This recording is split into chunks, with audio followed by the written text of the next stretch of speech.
Hello everyone, and welcome to this episode of Noodle Journey, where, due to popular demand, we're going to check out an American ramen product, Mike's Mighty Good Ramen Fried Garlic Chicken Flavor.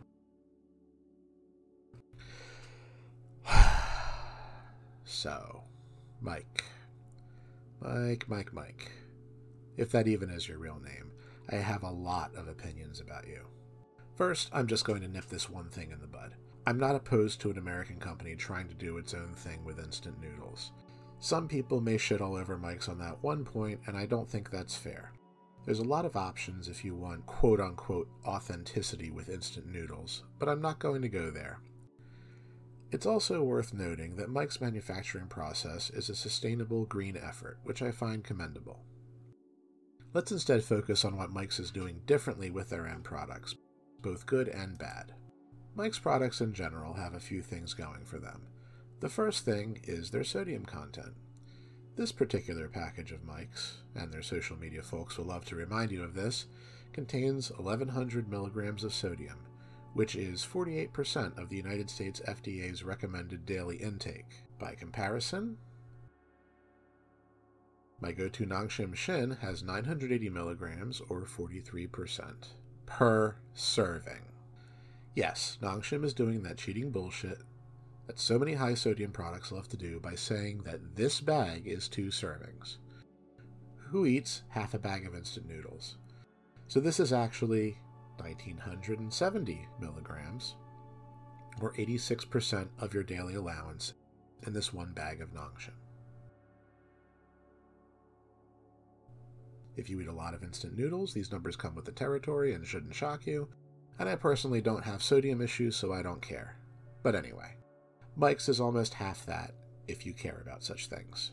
The other unique thing about Mike's that their social media loves to parrot over and over again is their insanely rich broth. Their words, not mine. Food that is rich, by definition, means that it is high in fat content like oil or butter or cream. I'm not a food psychiatrist, so I couldn't tell you when a sane amount of richness has a falling down-esque mental break and becomes insane, but Mike's prides itself on this broth as a selling point. So to talk more about the rest of the stuff, let's open this pillow pack, as they call it.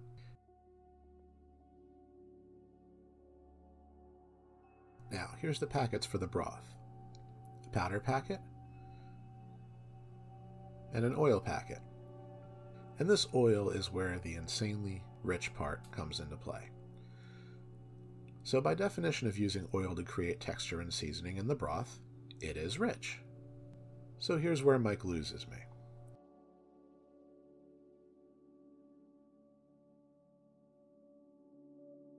These noodles. For one thing, look at this serving size. Just look at it.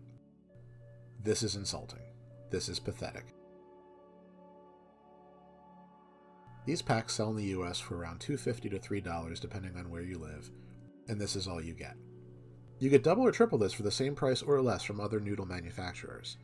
You wondered before why that sodium content is so low? It's partially because this portion size is garbage. And of course, Mike's does that thing where if you slap the words craft or organic on something, you can automatically charge more for less. You can also buy some of Mike's varieties as a cup instead of a pillow pack. And maybe you're thinking right now that you'll get more bang for your buck. Nope. Check this out. Here's the cup contents. The product weight on this is actually a little less than the pillow pack. This is paltry. Now, I concede that if you have a small appetite, maybe this works for you.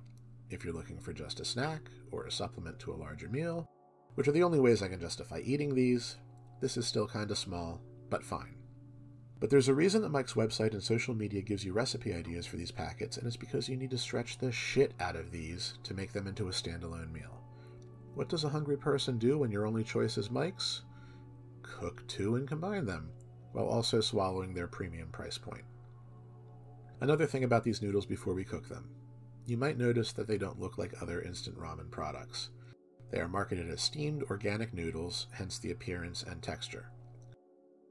Whatever their methodology, this block of noodles can straight up stab you. If you're opting to microwave these, the instructions recommend separating them before cooking, but you will get scratched to hell if you try.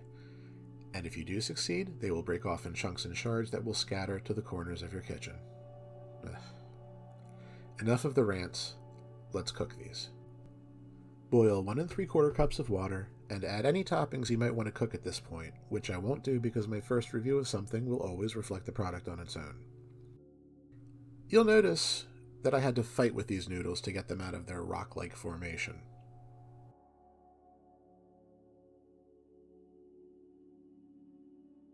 Once you have conquered this obstacle, boil them for 3 minutes, remove from heat, mix in the seasoning and oil.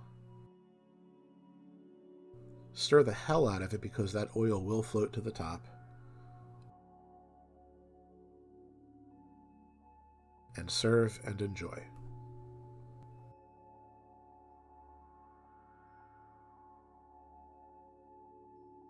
So now that we're all done, how does it smell? Like fried garlic chicken soup. The packaging doesn't lie. This is garlicky, and despite all my ranting earlier, it does smell really good. What about the noodles, which I spent so much time getting pissed off about? Well, they do legally fit the definition of noodles. Your first bite of these will surprise you if you've never tried them before. Hell, I'm surprised right now, and I've had Mike's products before. They have a really strange texture. They almost remind me of slightly undercooked spaghetti. Somehow they are both mushy and bitey at the same time. It's weird. They also tend to clump together unless you're very diligent in the cooking process, which you might have noticed earlier. There are Mike's apologists out there who love this texture, and there are people who absolutely hate it. I'm somewhere in between. After a couple bites, my mouth is like, okay, I guess we're doing this, and it's fine. Let's call it a 4 out of 10 on the noodles. Now for that insanely rich broth.